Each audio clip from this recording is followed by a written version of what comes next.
With the new technology emerging on the horizon every few months, the banking landscape of Pakistan is also ever evolving. Hi, my name is Andali Baslam and I am your host for JazzBiz Buzz. And today we are going to be talking to Mr. Azeem Yaseen, Chief Technology Officer, Paysys Labs, and we will talk about open banking and processing systems for banks.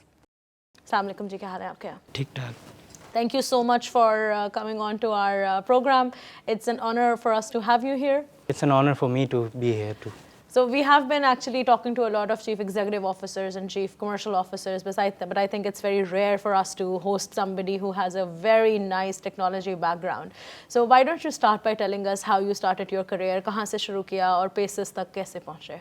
So I started my career with a technology company, essentially TPS worldwide. TPS is a local Pakistani company which handles the transactional banking software and provide transactional banking services to customers here and outside of Pakistan too. So I started my career as a software engineer, progress to system consultant. Then I moved to another global company which goes by the name of Euronet Worldwide. I did consulting over there as well, and then me and my co-founder went on to actually found this Paysys Labs Private Limited. So what is Paysys about? How is it a part of the open banking sphere, and how are you changing things digitally for banking? So when we started off, we were essentially doing a lot of transactional banking softwares earlier on. My co-founder had an experience of giving consulting to various central banks around what open banking should be, how open banking should be. And at that point in time, we were like working more on the consulting side.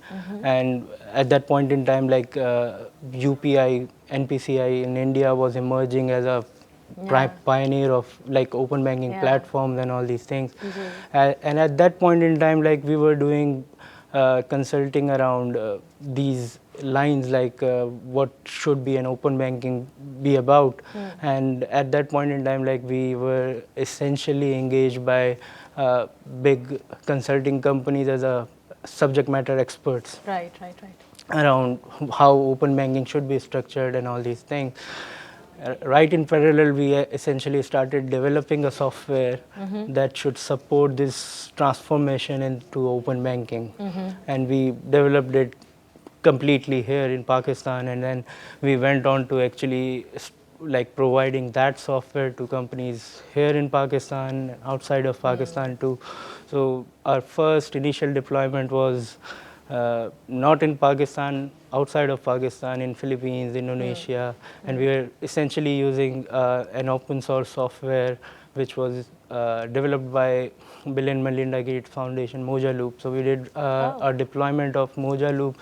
We understood how open banking should be designed, because they had the exposure of likes of Google, IFC, and all these experts coming in together. Some kind of benchmarks, some kind of standards that you could actually, include into your own.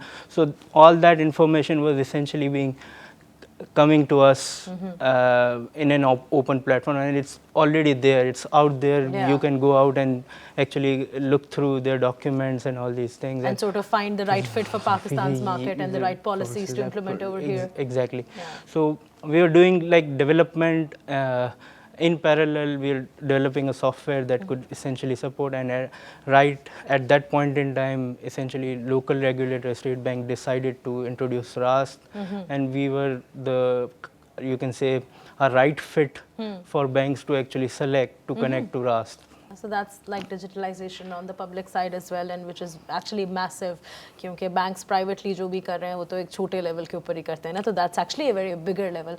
So help me understand a little bit कि जब हम बात करते हैं कि open banking या processing अब digitalize हो रही है, so there are now, पुराने ज़माने में एक आपका over the counter या branching level के ऊपर banking हुआ करता था, and now there are digital channels available, and then there is the core bank available. And from what I understand is that open banking is actually bridging between these two things. So how does it actually work? And usko kis tarike se, how do you actually bridge that, the two things together? So open banking is not only about like bridging a traditional core bank to their digital side. Yeah. It is essentially connecting all the banks together so that the power is with the consumer. So Okay. the consumer is essentially able to, so let's say, I'm not saying this is happening right now, but let's say in future you have a bank account with, say, bank A, and one fine day you decide that, okay, all of my account or relationship is in this bank A. I want to move certain relationship out of this bank A to bank B without going into branch. This is what real open banking is about, right? So you don't have to visit a bank B to essentially move all of your data, which includes your personally identifiable information, your balances information, to from bank A to bank B. Different banks. Different banks. Not just different branches of the same bank, different banks. Banks, yeah. Wow, okay. So this is what real open banking That's is. a lot of power to the consumer, actually. Yeah, that's a lot of power to consumer. Everyone is working towards some, so everyone is well aware of how this should be structured. The local regulator is essentially trying to implement this thing. They have the backing of like government essentially. Everyone is like sold out on the fact that this should happen. The banks are trying to do it. The digital banks are very eager to do it. Yeah. They would essentially be like the first one to do it. Yeah. But I don't think anyone would like to be left out of this. Absolutely. Yeah. Yeah, so that's actually quite interesting how you're putting all of this. But there's one concern that I'll always have. Our generation is actually already concerned about the fact that there's a lot of data that we have made public through these social media platforms. The banking data is actually quite, sensitive, and a lot of conservative people wouldn't probably want their data exposed like that. So when you're talking about कि आपने एक दो banks के दरमियान में एक system है जो कि basically it can talk to the other bank and it can transfer the consumer data while it is giving a lot of power to the consumer it is also exposing a lot of consumer data as well. तो how do we security का इसमें कैसे फिर element आप देखते हैं? So देखें, security is something that everyone is really concerned about, right? And security is and when you talk about financial data, it is of the utmost concern to everyone, to the little fintech that is doing something, because उनका data अगर leak हो जाता है तो उनके लिए भी बहुत रेपुटेशनल रिस्क है. किसी सप्लाई चेन के अंदर अगर कोई बैंक है, उसका अगर कोई डेटा लीक हो जाता है तो उसके लिए भी बहुत बड़ा कंसर्न है. ठीक है. और when you talk about open banking, किसी ओपन बैंकिंग क्रिटिकल इंफ्रास्ट्रक्चर का डेटा लीक हो जाना भी एक बहुत बड़ा कंसर्न होता है at any point in time, at any place, right? So what measures are there to actually protect these things? So there are certain standards that you have to follow. There are certain good practices, then there are certain certifications that you will have to do in order to host essentially these critical infrastructures or these processing engines. So when we started off, we like no one would come to you and say कि आप मेरा ये data host कर लें, without checking what security measures you have, right? So we have like a complete you can say security operation centers set up in different geographies. So not only you will have to like look for the contingency, you will have to have multiple level of contingency if there is a data leakage. Kind of like a disaster recovery system? Disaster recovery of a security. Yeah. So if in case you backup have backup, you have like multiple level of contingency. So the local regulator has imposed a very stringent requirement. So if you are going to host a data for a financial sort of data, for any it of the... It has to be onshore. It has to be onshore. No, they have allowed it to go offshore, but the security operation center of all of the banks has to be onshore. And the management of that security operations center would essentially lie with the local bank or local financial institution. So they have essentially allowed them to host their data outside, and that too is pretty recent because of the fact they have like introduced this cloud first policy and all these things. And like you have to be very sure about what you take in cloud, right? So if you are going to care about your customers, if you are going to care about the service level quality, you need to be in Pakistan, because of the fact that the local traffic of Pakistan is essentially routed locally. So if you say you are using a digital app and it is hosted within Pakistan, within any data center of Pakistan, you essentially don't route that traffic outside of Pakistan because of the fact we have a local switching. So the total response time of a application hosted inside of a Pakistan is significantly lower than something that is hosted outside of Pakistan. Right. So these are some technical stuff that you need to, like, when you are doing, when you are taking decisions around how I should be structuring my digital presence, or how I should be like structuring my digital journey.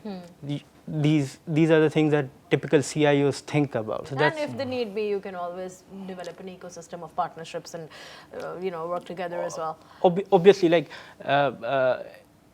ever since I have essentially founded this Paysys, Stepsys, and other companies that goes our in our embed, I've never thought of actually competing with someone.